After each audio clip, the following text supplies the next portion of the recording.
Unspoiled Network podcast. This is Spoil Me, covering Hell Bent, chapters 5 through 9. In these chapters, Alex and Dawes attempt the ritual to summon back Darlington from hell. It doesn't seem to work, but then it looks like it maybe did work. Welcome to Spoil Me.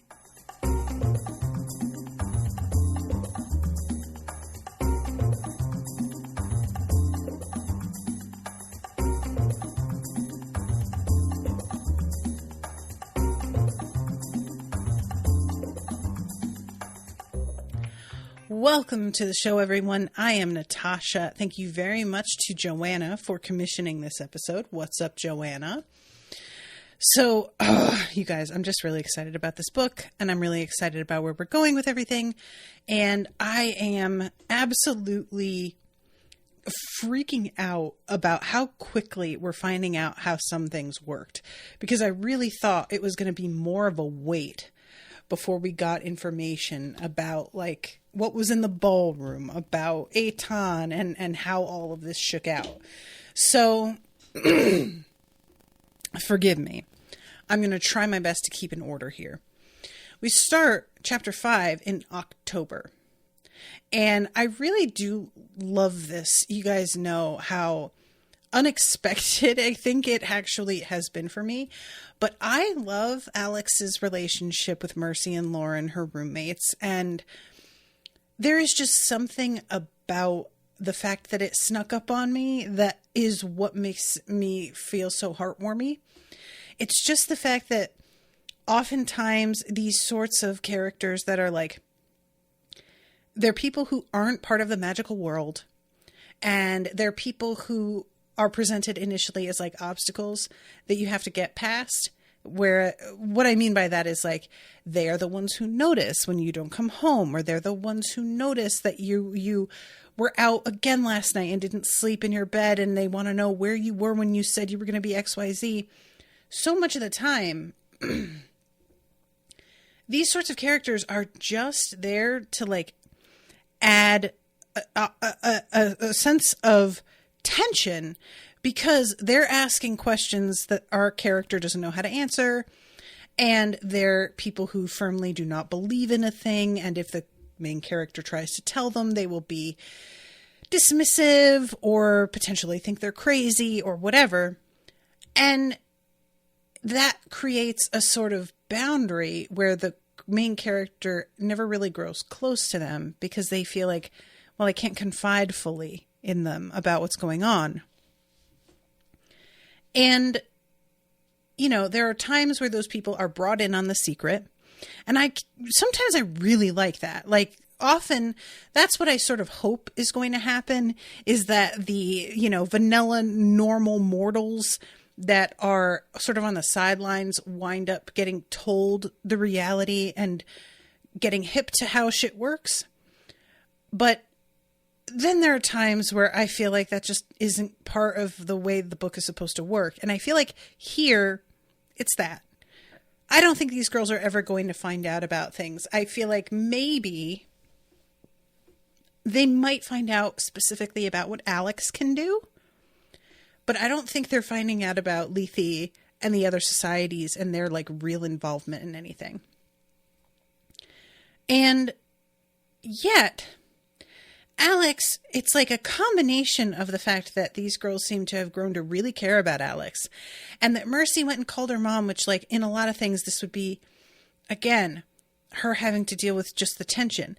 But it's written so beautifully that Mercy cares about Alex and is like, yes, I couldn't find you. I found your mom. That's what friends do. And that, combined with the fact that I think a lot of this comes from Alex really wanting a normal life. And these girls feel like they are grounded in reality in a way the rest of Alex's world isn't. So she is open to a relationship with them because it feels like opening the door to a type of life that she has always wanted and never had. And that's just, I really get it. You know, I really, really get it.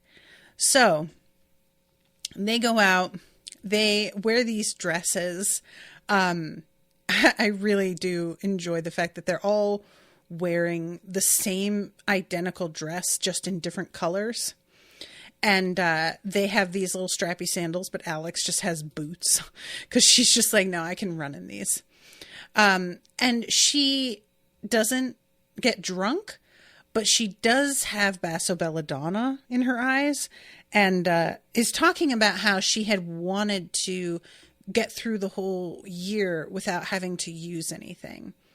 But that she feels like the year has just been really tough, and she was going to do what she had to do. And I have such mixed feelings where a part of me is like, Alex, I really want you to stay sober. It's such a slippery slope. But another part of me feels like she's right.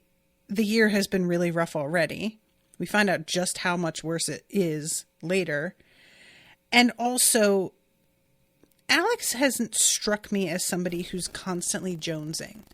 She really seems like a person who was getting high for a very particular purpose and is putting that behind her. So I'm not necessarily as concerned about her backsliding as I might have been about another character.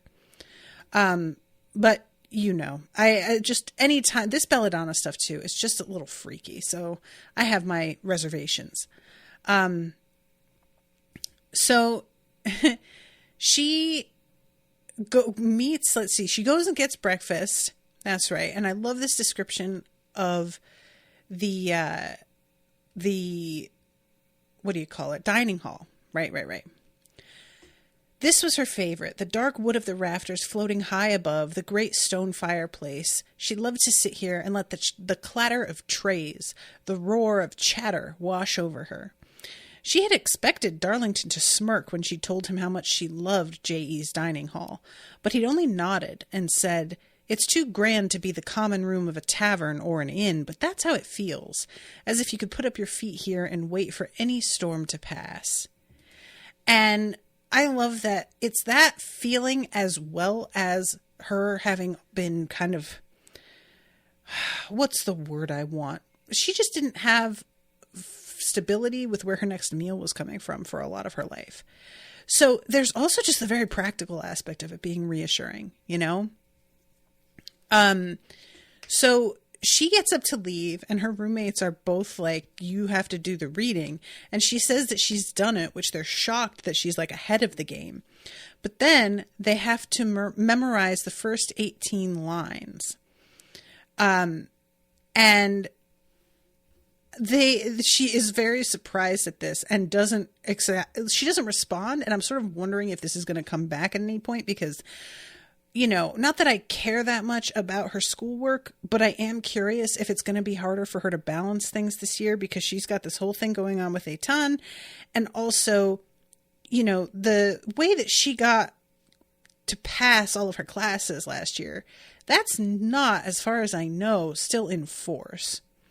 So I feel like she should be a little bit more cautious, you know? But anyway, so she goes and meets Dawes, and they are at Scroll and Key.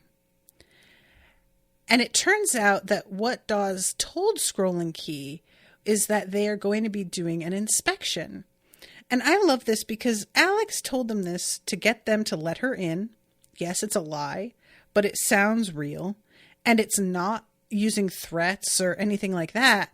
But Alex is just like, oh, bless her. Why are you doing an inspection? Catch up, girl. You told me you'd talk to them, not lie to them. And rightfully, Alex says lying is a kind of talking.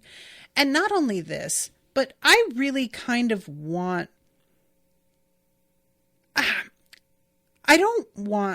Don't get me wrong. I don't want Alex to start an argument with Dawes. I am not really that mad at Dawes in terms of her adherence to the rules, because I am also a person who tends to be more that way. But what I want Alex to do is remind Dawes of the fact that Scroll and Key has a lot more coming to them than just getting lied to by Alex about an inspection. Like, they have managed to skate past without anything happening to them. And a lot of their people were involved in shit, and there's just, to me, all of that adds up to, if you're trying to do something, fuck them. And I just kind of want Dawes to get on that train. So they go inside, and Alex manages to sort of like strong arm her way past the guy who is meant to greet her, whose name is Robbie Kendall. And she does this by getting aggressive about Scroll and Key. Your fellow locksmith's callous disregard for the rules nearly got me and Oculus killed last year. 2 deputies of Lethe. You're lucky all of your privileges weren't suspended. And, of course, he had never even considered that that was possible, and she has to really impress upon him that it is, even though I'm not sure it is. And all of this, it ends up, she gets past, he leaves them alone, and inside, Dawes kind of gives her a weird look and says, "You sound like him." And Alex realizes that she was doing her Darlington act. And I just really enjoy Alex. You know, she's always been somebody who is an effective liar. She's a sneak. She does what she needs to do. But I really like her being able to access the particular kind of, like, polite righteousness that Darlington employs, because that's another tool. And I don't know that she would have been able to pull that off in other circumstances, but good for her. This is just feels like another thing in her arsenal, you know? So her and Dawes are talking about whether or not this is all going to work. And she says the Nexus has a wobble. It was why the locksmiths had resorted to psychedelics, why they'd had to rely on a town girl and her drug dealer boyfriend to mix up a special concoction that would help open portals and ease their passage to other lands. And so she's wondering if this is even going to work. And Dawes is clearly, like, very nervous, and part of her wants to be convinced not to do it, but mostly she wants to be convinced to do it. And I appreciated here that she mentions the fact that nothing Alex and Dawes had learned in the time since had given them cause to believe it was anything more than wishful thinking. This I appreciated, because it really does feel like we're operating on a lot of assumptions here. And not that I think they're wrong, because I actually think they're correct. But it just feels like, did I miss something? Is there more that tells them that he's still alive and that he is still down there, as that term that she uses later, which she gets sort of mocked for? And it turns out not really. They're just going on gut instinct, essentially. And I have no problem with them going on gut instinct, because when that stuff is strong, it's enough. But I did like that it's acknowledged in the text that it's kind of thin, their reasoning for doing this. So they set everything out and they get shit ready. Every line of the knot touched another line, making it impossible to tell where the design began. Alex consulted the image she'd copied from a book on spiritual containment. Apparently, demons loved puzzles and games, and the knot would keep them occupied until they could be banished, or in Darlington's case, clapped into chains of pure silver. And I love the idea of demons just being really into games and stuff. It sort of reminds me of one of the older vampire legends, that if you like throw rice on the ground, they're compelled to count them all, and so that's how you can like defeat them. Which is, you know, it's a weird thing where it also feels kind of like an OCD thing, but I just enjoy any time that creatures are like, yeah, I'm super powerful and otherworldly and intimidating, but also there's this like one weird practical thing that you can do. So Dawes pulls out this tiny toy trumpet. Alex couldn't hide her disbelief.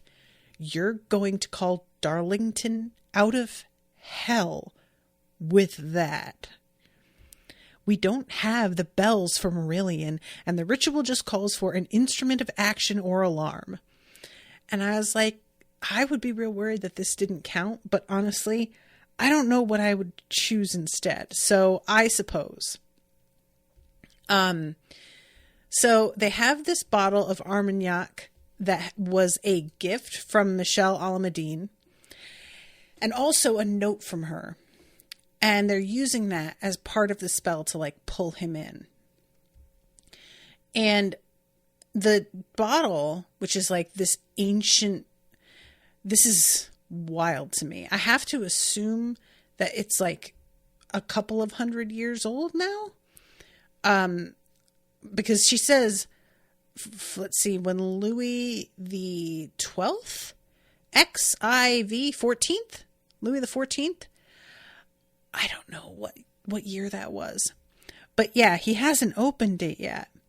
And Dawes expresses a little bit of reticence about using something that he hasn't even like opened up for this ritual. And I actually really liked, this is one of those things where I want to just roll my eyes at her and be like, look, he's not even back yet. Why don't we deal with the problem of him being mad at you from opening this when we come to it? But a big part of me did really understand her feeling kind of a way about this. And Alex feels the same way and kind of snaps at her because she realizes that Dawes is right, even though it doesn't really logically make sense. It still feels like the wrong move. Not like wrong, but like disrespectful, you know? And I appreciate that Alex has enough sensitivity that she can tell it's going to be worth it to use, but also tell this is kind of a fucked up thing for us to do, you know? So they started off. The table seemed to drop away to nothing. Alex felt like she was looking down into forever. She looked up and saw a circle of darkness above them where there had been a glass skylight a moment before. The night was thick with stars, but it was the middle of the day. So she lights the paper on fire, the note from Michelle Alameddine.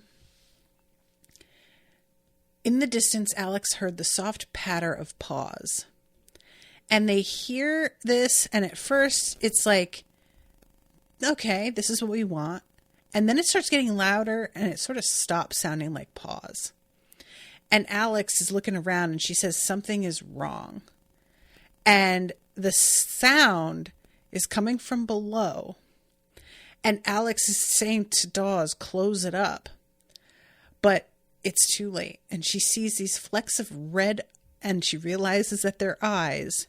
And a herd of horses comes thundering out into the room. And it looks like they are going to trample Dawes. But when the stampedes struck the line of salt they'd mixed with their blood, it was like a wave crashing against the rocks. The herd spilled left and right, a messy, roiling tide. One of the horses fell on its side, high, whinnying like a human scream. And this whole thing, Dawes yells for Alex to get out of the way, and she uses the trumpet. The horses leapt, a black tide of heavy bodies and blue flame, and Dawes hurled the trumpet into the abyss. The horses dove after it, arcing impossibly in the air, less like horses than tumbling sea foam. They flowed like water and dissolved into darkness. And as Dawes closes it, they hear, "Wait!" And Dawes screams no, but it's too late, and the door closes. And when they sort of come back to themselves, Robbie is in the room. He's screaming, "What the fuck?" The smell of brimstone and sulfur is really sharp, and he starts throwing up, and the table is cracked down the middle. And both her and Dawes definitely heard Darlington's voice saying wait, and are fucked up over the fact that they think they closed it just before they got him through. So what follows is Alex having to cover up what they did by, first of all, saying that it was just an inspection, and then trying to say that she made a revelation casting. And this is something that she had prepared in case things went wrong, but she hadn't expected the whole table to break. So it's just, I mean, this is a big deal. They can clean it up and they can repair the table if they bring it into and put it into a big enough, what is it called? The gold, like, bowl, but it's like the crucible. That's the word I want. If they put it in there and, do a thing, they can get it back whole again. But it's a massive pain in the ass. And it's just like a huge amount of disrespect. The whole thing is looking really, really bad for her. And the only thing that she can rely on is honestly pretending that she's like wholly incompetent. So they go back to Ilbestone and they have to bathe a bunch of times to like get the smell off of them. And she has a moment alone with Dawes, and Dawes tells her about a security system that was set up at Black Elm, and that she put a camera in the ballroom, and that she got a notification, and they see this like blur in the camera. And both of them clearly are thinking it's something, but they're trying not to get their hopes up. So Anselm, who is the person in charge for the moment, calls Alex into the room. And Alex is not really prepared for how direct Anselm is, because he is basically like, all right, so what the fuck were you really doing? Because obviously it wasn't an inspection. And I smelled sulfur. So did fucking everyone. And what is it that you were doing that would even smash a table? You were trying to open a portal to hell. And she says, it wasn't an accident. I did it on purpose. They shouldn't have gotten away with what they did last year. They shouldn't get to do rituals. They shouldn't get to pick up right where they left off. Maybe not, but that table is a priceless artifact, and we're lucky the Crucible can piece it back together. I can appreciate your sense of fairness, but Dawes at least should know better. And she tries to say Dawes didn't know, Dawes wasn't involved, and he's like, don't fucking bullshit me. I know that she's smart, and I know that she would see what the fuck was happening right in front of her face. So I know you're trying to protect her, but I don't buy that.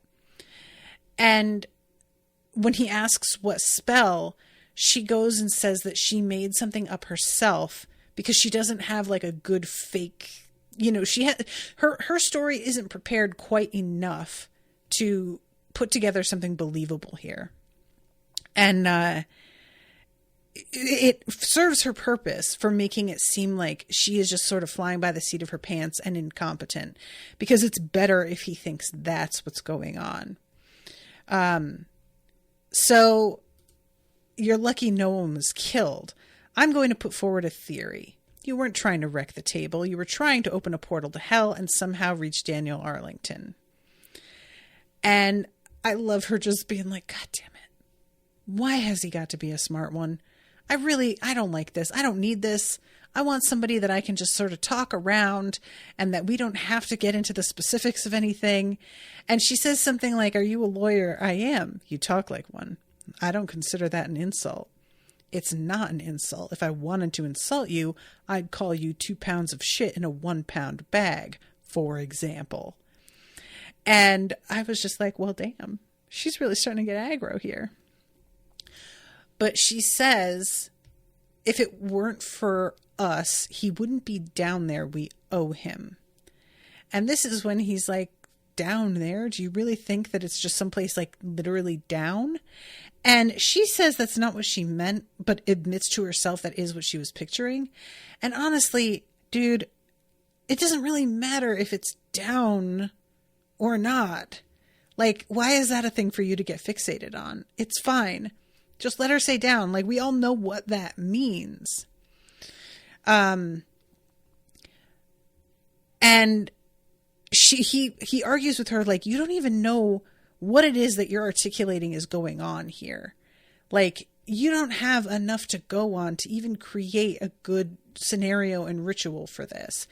I get that you lost somebody that was a friend and also a mentor, and that's tough. But you're trying to just open doors and you don't know what's going to come through. And interestingly, we get this line. Why didn't these people ever get it? Protect your own, pay your debts. There was no other way to live, not if you wanted to live right. And I really was like, Alex, baby, I know that you know that is how these people live. But the thing is, they don't consider Darlington one of their own. Their own are like an entirely different breed of people with a totally different like amount of power and money. And yes, Darlington came from a family with history, but he didn't have money, not the way that these other kids do. And neither do you. So the fact that you're like of Lethe, you're not one of them. And they are protecting their own. And they do pay their debts, which is part of why shit has gotten as fucked up as it has in the first place. Like, she's just acting really shocked. And I'm like, girl, you just don't seem to understand that you're not part of this club. But I know that you know that. So where's the disconnect? But anyway, he says, if you guys pull another stunt like this, you're not welcome back at Lethe. And I need your word this will be the last time. And she says, you can trust me. So then we go to chapter 7. And they have to have this long conversation. Rolled one call after another to scrolling key alumni and members of the Lethe board so that Alex and Dawes could explain themselves and apologize contritely again and again. Alex pressed the mute button. This isn't healthy. I can only feign sincerity for so long before I rupture something. Well, then try meaning it, Dawes scolded and stabbed the mute button as if she were skewering a cocktail shrimp. And I do kind of like that, you know, like Dawes is not, she wanted to do the ritual, and yes, it went wrong in a way they couldn't have predicted, but I think that it's just more the fact that Dawes genuinely is like embarrassed, you know? And I can respect that. I can understand it, even as much as I understand why Alex absolutely doesn't care. In so much as like, as long as it doesn't get in the way of her continuing to do what she wants. So they pull up to Black Elm, and Dawes is like, look, and there is a light that is sort of showing through the edges of one of the boarded up windows. And they go inside and they're being very careful. And as they open the door, Cosmo like flies past them. And he has white fur. So it's really obvious, even in the dark, that there is a whole like patch of burned area on one side of him. And I felt so bad for him for this. Like, the poor cat. So he goes running out. And they're slowly making their way inside. It's very well written. There's like so much tension here. And they walk in and they smell sulfur. She could hear Dawes breathing in through the nose, out through the mouth, trying to calm herself as they approached the door. She wrapped her shirt around her hand, grasped the handle, because it's hot, by the way. They opened the door. The heat hit them in a gust, an oven door opening. The smell here wasn't sulfuric. It was almost sweet, like wood burning. The room was dusty, its boarded-up windows as sad as ever. And the chalk circle glowed golden, less a circle than a shimmering wall, and at its center, Daniel Tabor Arlington V sat cross-legged, naked as a baby in the bath. 2 horns curled back from his forehead, their ridges gleaming as if shot through with molten gold, and his body was covered in bright markings. A wide golden collar ringed his neck, ornamented with rows of garnet and jade. And I love this. "Oh," said Dawes, her eyes darting around the room as if afraid to let her gaze land anywhere, but finally settling in the far corner, the place most distant from the sight of Darlington's cock, which was very erect and shining like a supercharged, oversized glow stick, which is hilarious. I don't know why, but just the fact that he is sitting there with a glowing boner is just really funny. And I don't know what to think here.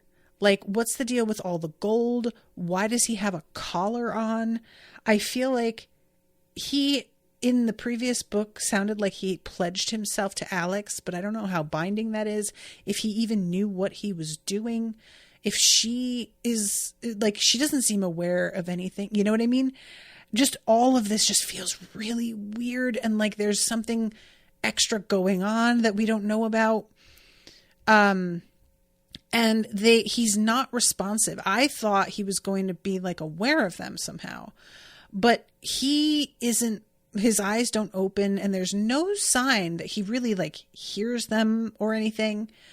And so like the fact that he's here, it's on the one hand a huge step forward, but it also feels like it's just so much weirder and less, what's the word I want?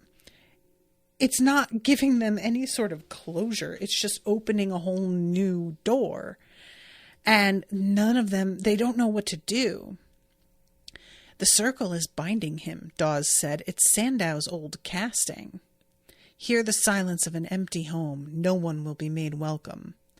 When Sandow had realized Darlington might be alive on the other side, he'd used the last moments of the ritual to ban him from Black Elm and the living world. And when that's mentioned, I was sort of like, is this him then? Like, if he was banned from coming back, but he's here, it's just the circle, like, holding him in place and not keeping him from having access to the rest of the house, but he is in the house. So it just surprises me that, like, he gets to come in at all. But I don't know, maybe it's just that he has that strong a connection to Black Elm. So Dawes is like, we have to find a way to get him out. And she starts to reach through, but she gets burned really bad. Dawes' fingertips were singed black. And I was just like, that is one thing to be burned. It's another thing for your fingertips to like turn to charcoal right away. And Dawes is saying we can't leave him, while Alex is like, we've got to get you somewhere that there's potion. And she's like, it's our fault if I had finished the ritual. Dawes, that's not how this works. Sandow sent the hell beast. A low growl rumbled through the room. I don't think he likes that. So I guess it's the word hell, because she used the word hell in the underworld and got us like a similar reaction. So she manages to get Dawes to leave, but it's just a really weird thing because they're kind of just leaving him there and they don't know what to do about him. And as she is heading out, she gets a text from Turner. And she's really like pissy with him. He texts her, "Call me," and she replies, "You call me, remember how?" She didn't know why she was bitter. She hadn't heard from Turner in months. She'd understood he was angry after the dean's death, but she'd thought he liked her and that they'd managed some pretty good investigation together. To her surprise, her phone rang almost immediately. She'd been sure Turner would ignore her. He didn't like to be told. I think she's kind of into him, is what I think.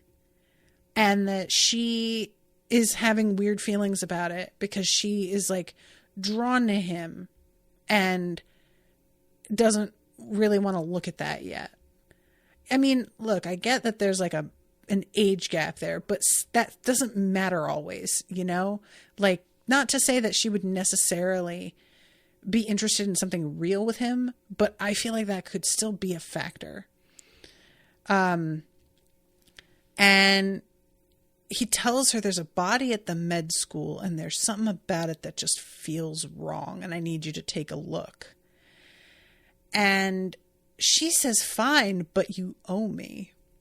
And I had the exact reaction he did. I don't owe you shit. This is your actual job. He hung up. And I was like, I'm sorry, Alex. He's right, though. Because she's like thinking about how she kind of wants to stand him up. And I was like, girl, no offense, but you're being real weird. And he's right. So she mentions this to Dawes, who immediately thinks another thing that I thought, which was, I wonder if this is related to what y'all did. And I don't think it is now that we find out what the body is and what's going on. But it's definitely a moment of like, yeah, I don't know. You know, you had this weird thing happen with all kinds of side effects you didn't predict. And somebody dying wouldn't be out of the question. But she goes on by herself. And the body, it's just so weird. At first, this woman, she has this like expression of shock on her face, which is already really kind of creepy. Let's see. I'm trying to find the spot here. Alex wasn't sure she'd wanted to look at her. She'd seen way too many corpses since she joined Lethe. She walked around the body, giving it a wide berth, trying to avoid that cold absence. Jesus, she gasped when she reached the other side. The woman's eyes were wide and staring, their pupils a milky gray. And I really appreciate it's a mention at the beginning of this that even though Alex sees the dead all the time, they're always still kind of like living in their weird way, and seeing an actual body with nothing in it creeps her out a lot more than you would expect for somebody who is around death in another way so often. And so, yeah, I don't know. There's something about that distinction that makes a lot of sense to me. But he asks her, like, this could be an aneurysm or a stroke. And she's like, this isn't what happens when you have a stroke. And he's like, yeah, I don't think so either. And she's got her finger inside the Bible, like she had been reading and saved her spot. So she looks at the hand that's sort of holding the spot and notices that the lady's rings are all really loose. And the spot where she stopped reading, apparently, is Judges, which neither of them seems to know anything about. I don't either. Full disclosure. And I'm not going to look it up because I don't want to like kind of ruin it.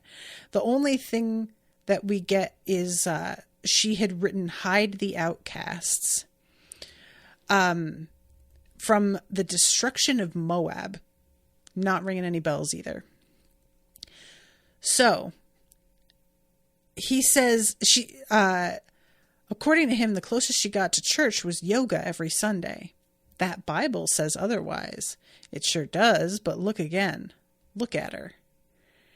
And then her rings are loose, right? And look at her face. She looks like a dead woman. She looks like an 80-year-old dead woman. Marjorie Stephen just turned 55. She hadn't been ill. This lady liked to hike East Rock and Sleeping Giant. She ran every morning. We spoke to 2 people with offices on this hallway who saw her earlier today. They said she looked normal, perfectly healthy. When we showed them a photo of the body, they barely recognized her. And Alex is just like, well, obviously something weird's going on, but I can't tell you what it is. I don't know what it is. This is not something that I'm familiar with. And he seems kind of gratified that obviously it's like uncanny, but that she doesn't have answers quite yet either. And this is again when she tries to do the whole like you owe me thing.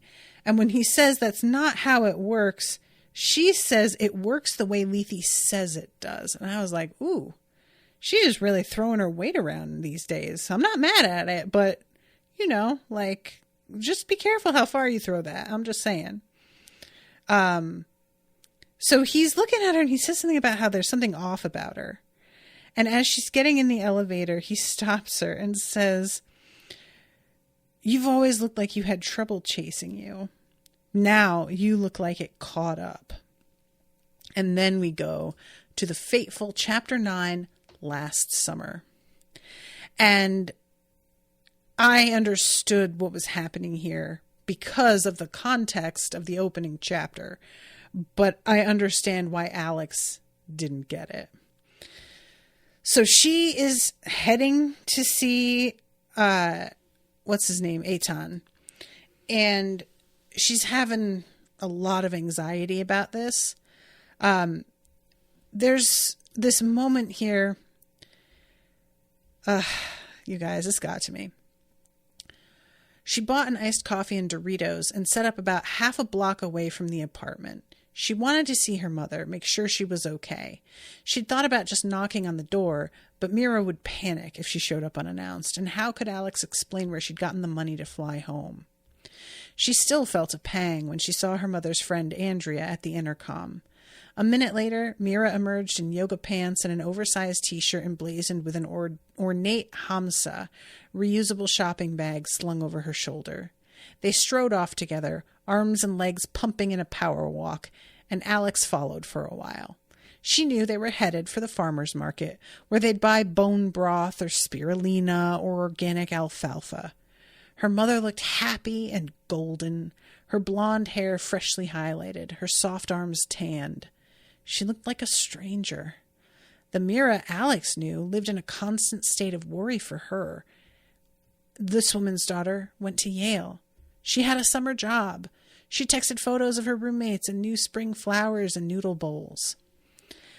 And she winds up sort of freaked out a little bit. And then she thinks Mira had been a crap mother, which I didn't really get. And I'm like, I was genuinely taken aback by that description of her. Too caught up in her own storms to be any kind of an anchor. I mean, I'm unclear on whether or not I was supposed to get that, or if this is supposed to be just Alex having, you know, a kind of biased view. But I'd be really curious to hear what y'all think, because it seemed to me like she tried her best and didn't, like, she was not equipped to handle what Alex was going through. She didn't have Mira's sunshine hair and soft blue eyes, her love for peace, her bookshelves lined with ways to be kinder, more empathetic, a gentler being in the world, a force for good. The awful truth was that if she could have stopped loving her mother, she would have. She would have let Eitan make his threats and stayed away forever.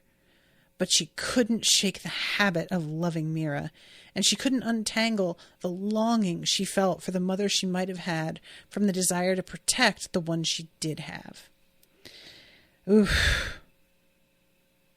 Mothers are complicated.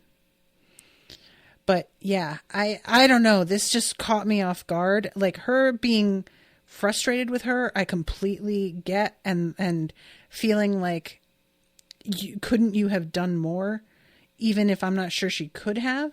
But saying that she was a crap mother too caught up in her own shit, that I feel like I didn't really quite get. So I don't know. I was startled by that. So, she takes the bus up to, she heads toward Ground Zero. She hadn't been back since she'd been taken away in an ambulance, and she wasn't sure she was ready to see that old apartment building with its stained stucco and sad balconies. But it was gone. Not a scrap or sign of it left, just a big dirt hole and a lot of rebar going up for whatever new thing would replace it. And she's like, yeah, I guess since like a bunch of people got murdered and nobody ever solved it, that probably it would be easier to just like level it and rebuild. And notices that there's no signs that anyone's mourning the people who died, because the people who died here were not important and they were criminals and losers. This got to me a little bit because there is something about going back to an old haunt, literally or figuratively, and finding it completely gone. Like getting yourself all psyched up for what it's going to be like to see it again. And then when you get there, there isn't anything to see, and how that can catch you so off guard, you know? I don't know. It just really felt like there's no closure, and that is the closure. The fact that it's gone, but it's not what you're sort of like wanting, even though seeing it again wouldn't have really done anything either. I don't know. I liked this moment. So what had she expected to find here? A gray haunting this miserable spot? No, if Helly came back through the veil, she would go to the ocean, to the boardwalk, drawn by the clatter of skateboards and syrupy snow cones. The sweet clouds of heat coming off those big drums of kettle corn, couples kissing at the tattoo parlor, surfers daring the water. I really love that description. That's just so evocative. I should have found a way to save us both, she said to no one. She stood sweating in the sun for as long as she could bear it, then walked back to the bus stop. This whole town felt like a graveyard. So she heads through to Eitan's, and there's a party happening. It's really interesting because it's a combination, like, sense of, what's the word I want? There's like a reassuring nature to there being a party and feeling like he's not going to pull shit in front of these people.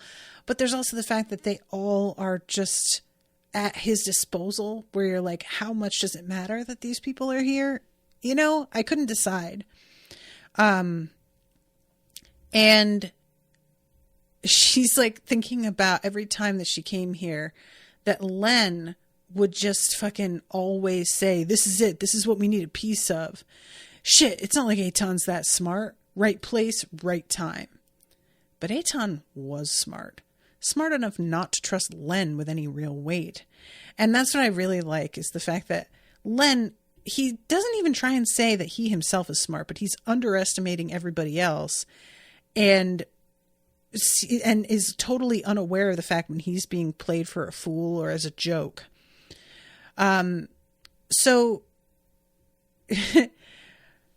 there's this guy, Zvi. He wasn't built like a bouncer. He was tall but wiry, and there were rumors he was former Mossad. Alex had only seen him in action once, when someone's rowdy buddy had shot off a gun in the middle of a party. Zvi had the gun out of his hands and the guy out the door while the sound of the bullet was still ricocheting off the hillside. Later, she found out he'd broken the guy's arm in 2 places. Pretty nice intro. Very intimidating. So, Eitan is questioning her and asking her, there's this woman, Alitza, who is sort of a housekeeper, feels too strong, but I guess we'll call her that. She's a cook, but she's also like doing other things in the background. But he offers her a slice of pie, and at first Alex is like, no, I don't need anything. And then she's like, you know what? I'm going to fucking eat. Why not? So they bring her a slice with a scoop of vanilla ice cream. Jesus, she muttered, her mouth still full. This might be the best thing I've ever eaten. I know, said Eitan. This is why I keep her. And then he starts saying, I thought you'd be dead. I thought you'd have an overdose, or maybe there'd be some guy who would beat you to death.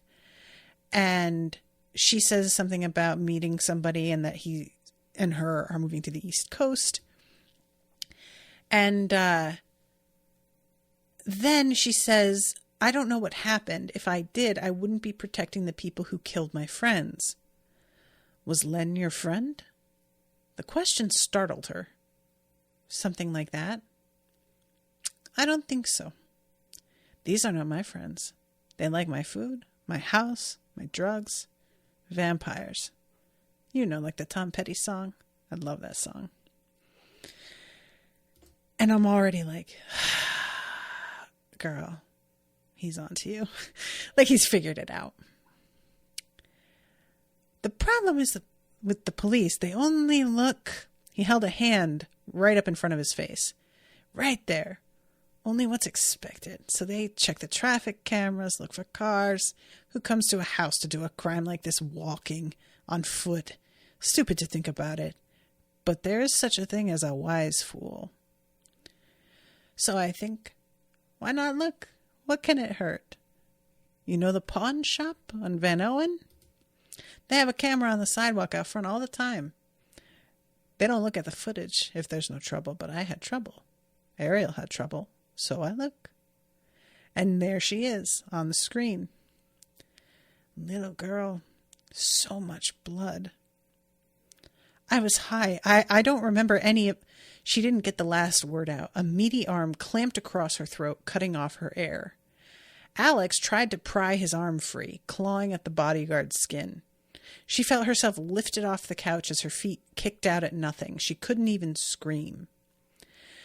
So she summons a Gray, a woman who had died of probably an overdose, and pulls her in and fucking chucks this guy. All she had was brute force. He dodged the blow easily, and the momentum carried the sculpture into the wall, hitting it with so much force it plunged straight through. She felt Svi's fist connect with her gut, knocking the wind from her. Alex went to one knee and grabbed Svi's leg, using the Gray's strength to knock him off his feet. Enough, enough. When I saw what happened to Ariel, I think it's impossible. This little girl could never do so much damage.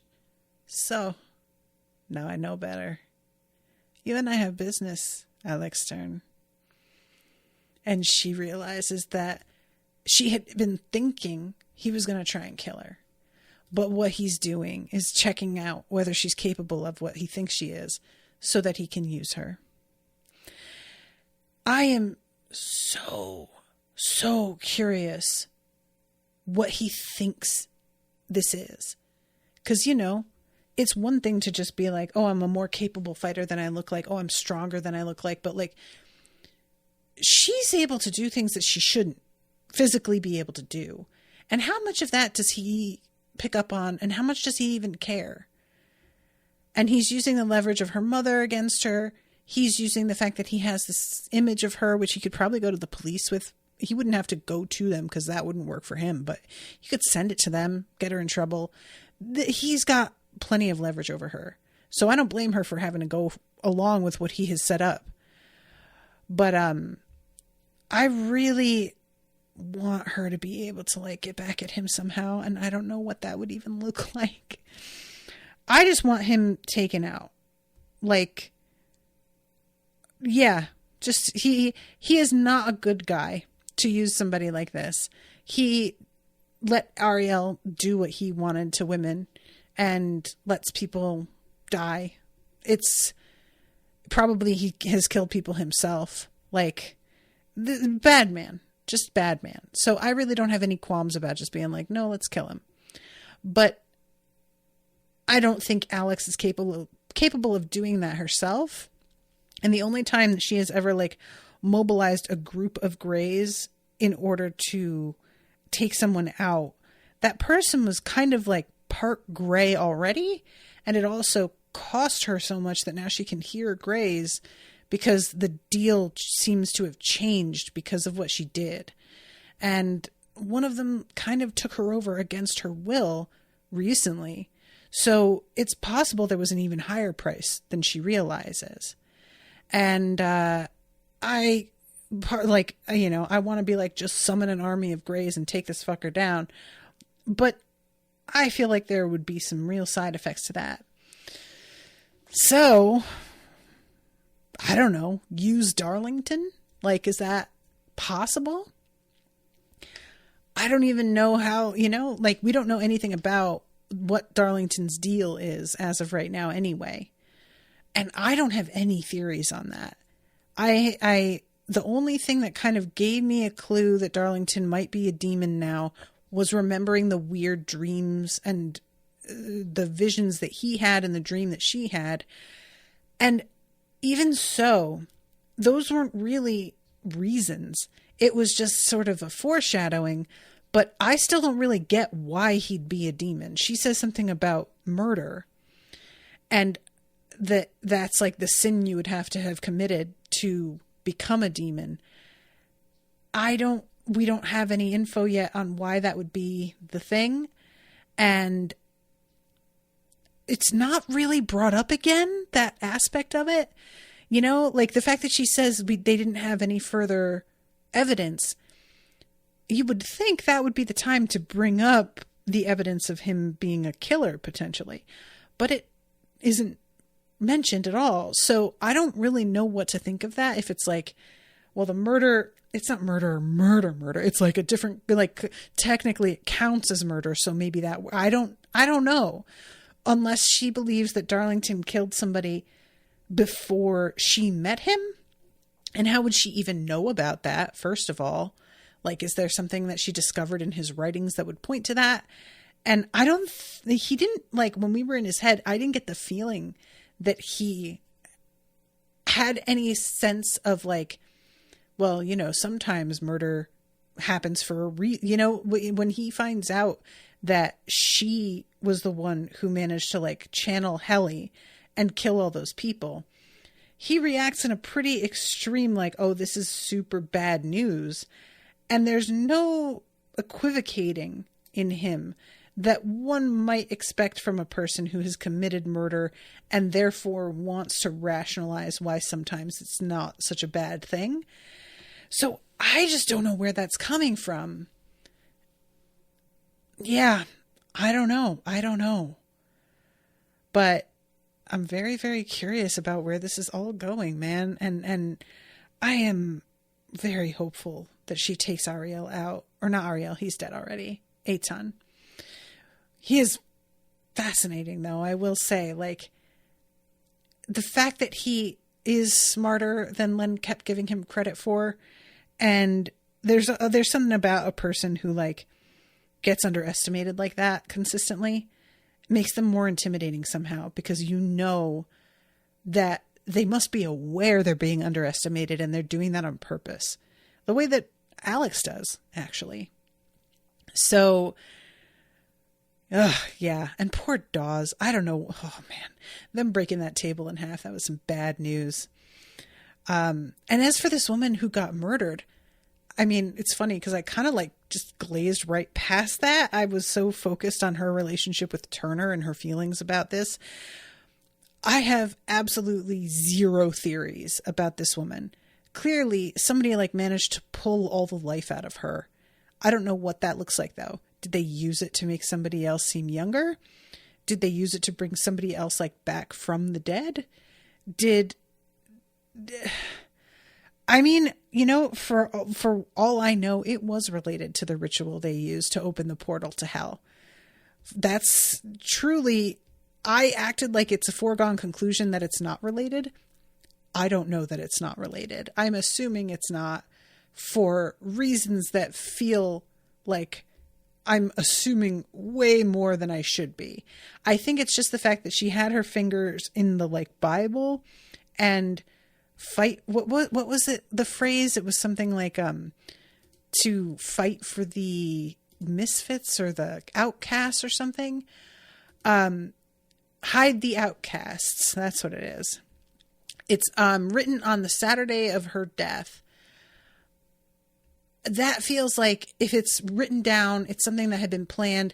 This has nothing to do with them, but again, who knows when that got written? Who knows what that means? Like, there's a lot of possibilities here. And since I know so little about how magic really works, I think I need to just shut up and wait and see. So, all right, I'm going to wrap. But thank you again, Joanna, so much for commissioning this. Really enjoying it, as usual. And thank you all for listening. And until next time, toodaloo, motherfuckers.